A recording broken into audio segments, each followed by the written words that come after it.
Okay, hello. Here we are at Pembroke College at the University of Oxford. Peter, would you like to introduce yourself? Yes, my name is Peter Klaus, one of the co-authors of the book in question. I'm a history tutor here, as well as doing other tasks within the college. Yeah, my name is John Marriott, co-author with Peter of the textbook. I'm at Callan College here in Oxford as a visiting fellow. What we want to do in this video is talk very briefly about certain aspects of the book. Perhaps starting off with the question of what did we plan for the book? What was in our minds when we wrote the book? Well, perhaps I can start here. I mean, in this country and certainly elsewhere, there is a chasm which exists between the way in which history is taught at school and the way in which it is taught at university.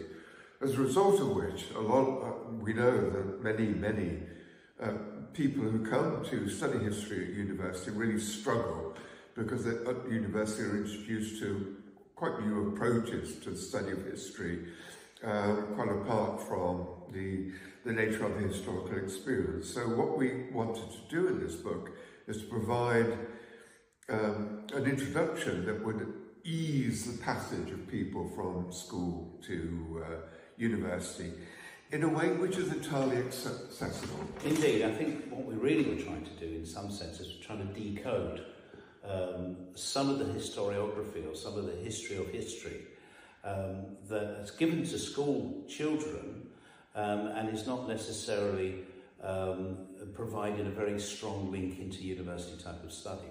So John's absolutely right. There's a sense here that we wanted to make a bridge between school and university, but we're also very keen, as it were, to engage the general reader, of which certainly in the United Kingdom there are many, but also those who have a professional interest in teaching the history of history.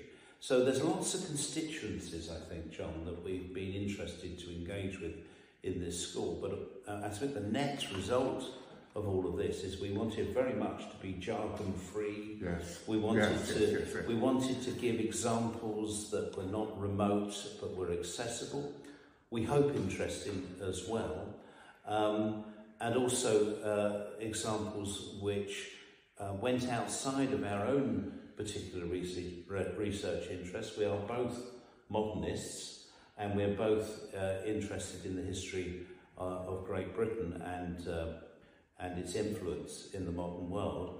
But beyond that, we engaged, I hope successfully, in areas that our colleagues have been working on over many years, namely quite often early modern as well as medieval examples, right back, I think, to some of the very early classical narratives. So, in that sense, I think that's why it should have the book should have the attraction, some attraction at least to history students, because of its pure comprehensiveness and attempt to cover what is, after all, a burgeoning subject. Would you say that's true? Yes, I totally agree. One of the most distinctive features of the book, and something that we were very, very keen to promote really from the start, was what we would describe as interdisciplinarity. In this country, and certainly I think this is true of most European countries in the West, history emerged as a distinct discipline in its own right during the 19th century. And as a result of that, it laid out its own sets of rules and procedures. And we think that because of that, history, many historians nowadays tend to be rather conservative with the small c and are very keen to defend the barriers that they set up around history as a discipline. That's an approach that we're very suspicious of, and certainly we tried to challenge in the book. So what we have tried to do here is to show the relationship that exists between history and a whole range of other disciplines, in particular literature and archaeology and geography and so on and so forth. because what is abundantly apparent to us is the fact that history has drawn, as a discipline, has drawn very powerfully upon these other intellectual traditions. And if we don't acknowledge that, then I think our understanding of history as a discipline is going to be impoverished.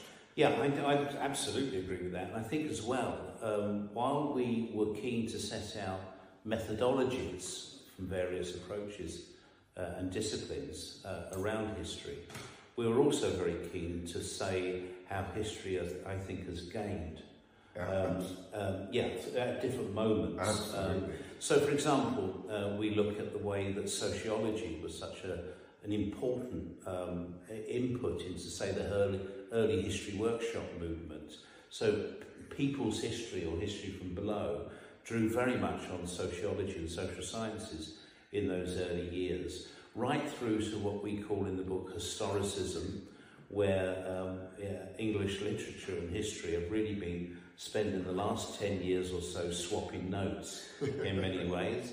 One of my favourite examples of this would be the way in the 1960s and 70s ritual and anthropology had its moment, and I think the chapter that we present on anthropology is an example of a very rich moment in historiography.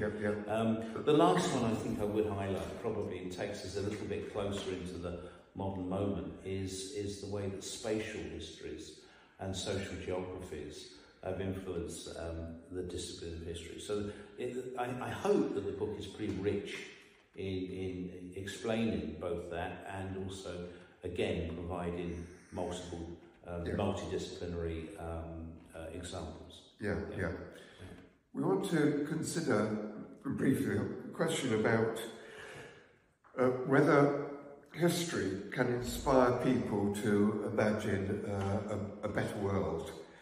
Well, my first response to this is to say, well, historians are not in the business of predictions. History simply doesn't work like that. I regret to say. I wish it were otherwise. In other words, what I'm saying here is that no matter how carefully an historian you are, if you attempt to predict what's going to happen in the future, then that's a very dangerous road to take. This doesn't mean to say, of course, that historians may wish to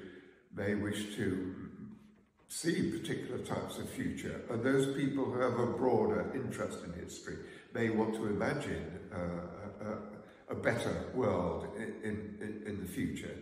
But those are entirely different and more difficult questions. Absolutely. In fact, we go to some trouble to set out sort of history, a big history question, a big historiographical question about whether history is an art or a science. And I think we probably come down on the idea of history being a kind of artifice, not something that's made up, but something that is constructed by, wait for it, historians. So in that sense, we think that adds to the richness of the discipline as well. I would want to say, however, and emphasise the notion of, or the idea that, in a sense, we're all instinctively historians. And in that sense, I think we're all kind of narrative junkies. In other words, what we really like, and I think this is in evidence really on modern ways of communicating, not least social media, is this idea that we're very much engaged with stories. Stories about ourselves and stories about our identity groups, stories about our nations, and indeed stories about our world. So I think narrative is a very important element of that art, which is history. Absolutely. It would be nice to think if these narratives, these historical narratives, serve us well.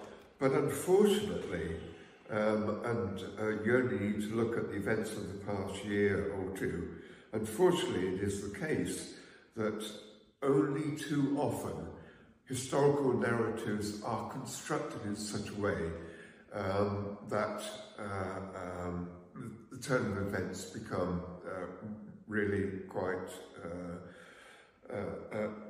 dangerous and damaging to so many people's interest in the longer term.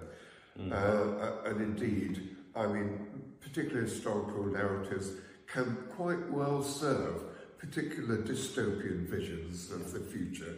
So we have to be on guard against this. We have to be really careful about the ways in which these historical narratives are constructed and challenge those which potentially lead to catastrophic outcomes. Which I can absolutely agree with that, which I think is really why the book throughout tries to engage with and nurture critical facility and faculty with any engagement with those kind of narratives. Why is this wrong? Should be one of the kind of questions you should be asking as you go into this or that chapter, this or that historian, this or that dominant narrative. And I think if you do that, I think you're on a better road to understanding the discipline actually and be a better practitioner of it. One of the things that both Peter and I have witnessed over the years, because we've been historians for a fair number of years, is a digital revolution. And it's an interesting question. Has the digital revolution actually affected the way in which historians conduct their research? Well, I mean, talking personally, it's very difficult to overestimate the impact of the digital revolution.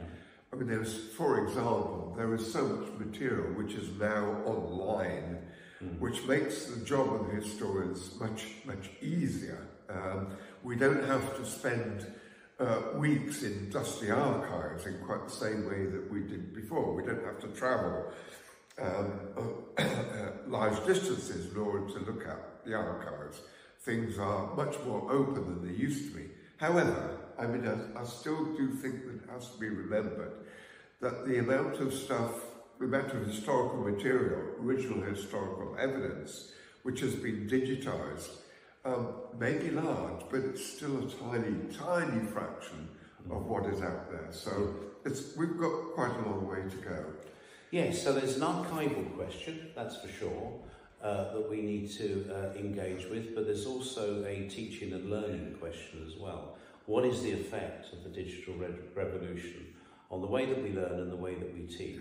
Now, it brings every opportunity, but every danger too, if we're not careful, and there we would probably begin to think about the influence, upcoming influence of artificial intelligence and so on promoting these narratives that we were talking about earlier on. So, you know, we could give an example or two, but certainly we would need to be absolutely mindful of that.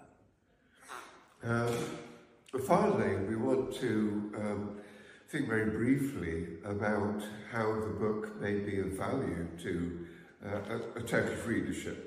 I mean, can I say we're absolutely delighted that the book has been translated into Turkish. I mean, we are not obviously Turkish historians, but I think we both have a sense of the upsurge of interest in not only Turkish history, but Turkish history done by Turkish historians. So I hope in a way the book feeds into that particular current, that particular impulse to encourage yet more historians in Turkey to undertake serious work about Turkey, not least, of course, because Turkey has had a really quite unique contribution to the development of the modern world. Yes, we're very mindful of the importance of Turkey historically, and again, I absolutely echo, we're delighted that we're getting this kind of interest.